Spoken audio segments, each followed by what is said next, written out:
In the ageless expanse where time itself holds its breath, there was a bond between the earth and the sea, as sacred as the first dawn. Man walked upon the shores, his heart filled with a simple gratitude for the ocean's bounty. He saw the waves as a cradle, a source of life, and the sea's deep heart as a mirror to the heavens. Poseidon, the earth-shaker, ruler of the aquatic realm, watched them from his coral throne. His gaze was not one of a distant god, but of a watchful guardian. He saw the fishermen cast their nets, not with greed, but with need. He saw their children play at the water's edge, their laughter echoing like pearls scattered on the sand. The sea gave, and mankind received with reverence. It was a perfect harmony, a divine symphony where every note was played in tune. The tides ebbed and flowed with a gentle rhythm, like the steady breathing of a sleeping giant, and the world was at peace. But peace, like a quiet morning mist, can be fleeting. As generations passed, the memory of that sacred pact began to fade. Humankind, once small and humble, grew bold. Their wooden boats became great ships with towering masts that scraped the sky. Their small villages swelled into sprawling cities of stone and pride. They no longer looked to the sea with reverence, but with ambition. Their gratitude soured into entitlement.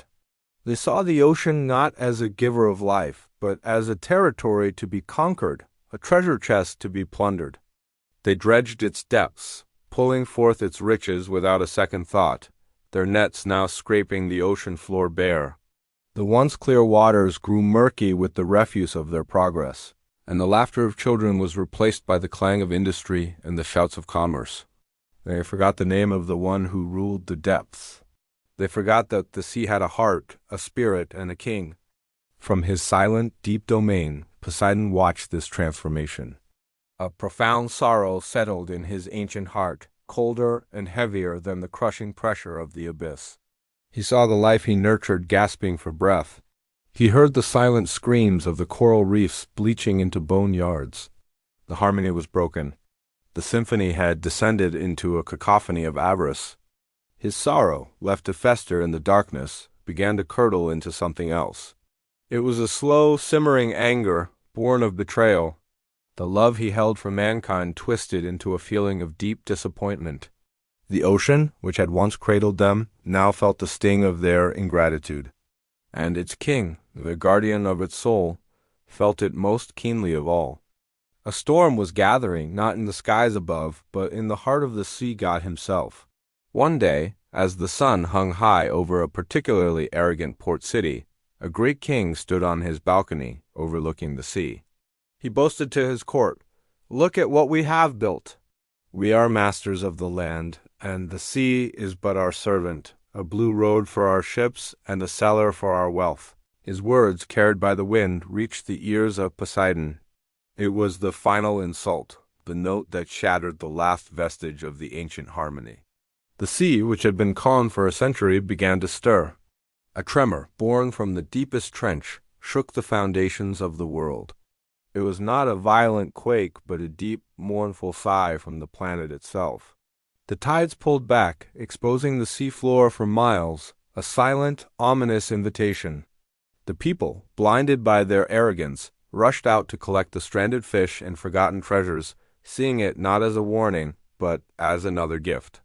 Then Poseidon rose. He did not appear as a monstrous giant, but as a towering figure of sorrowful majesty, his form crafted from the very water he commanded.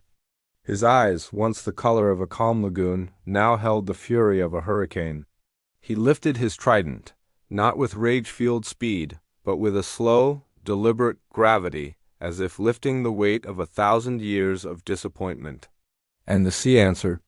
The water that had receded now returned, not as a gentle tide, but as a liquid mountain. A wave of impossible height blotted out the sun. It was the color of deep twilight, and its crest was a fringe of white anger. There was no roar, only a profound, world-ending silence as it moved towards the shore.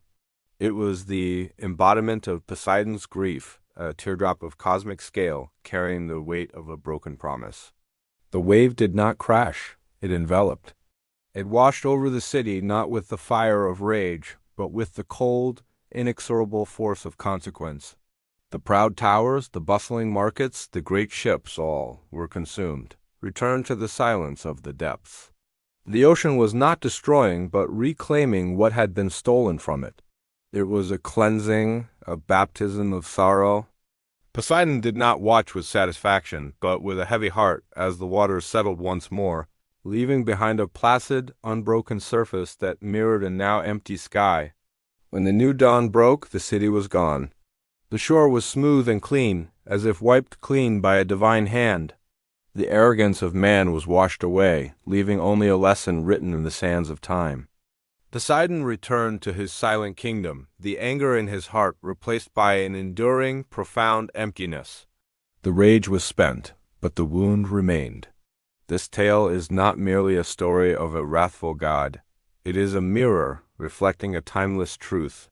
We, too, live on the shores of a great life-giving power.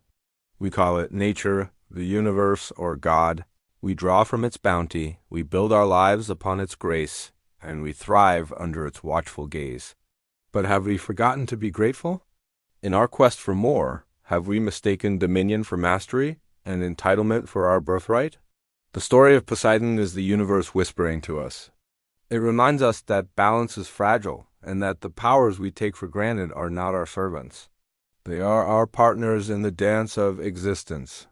The rage of the sea was not born of malice, but of a broken heart. It was the sorrow of a love that had been betrayed. Every storm we face, whether in the world or within our own souls, is perhaps a similar lesson.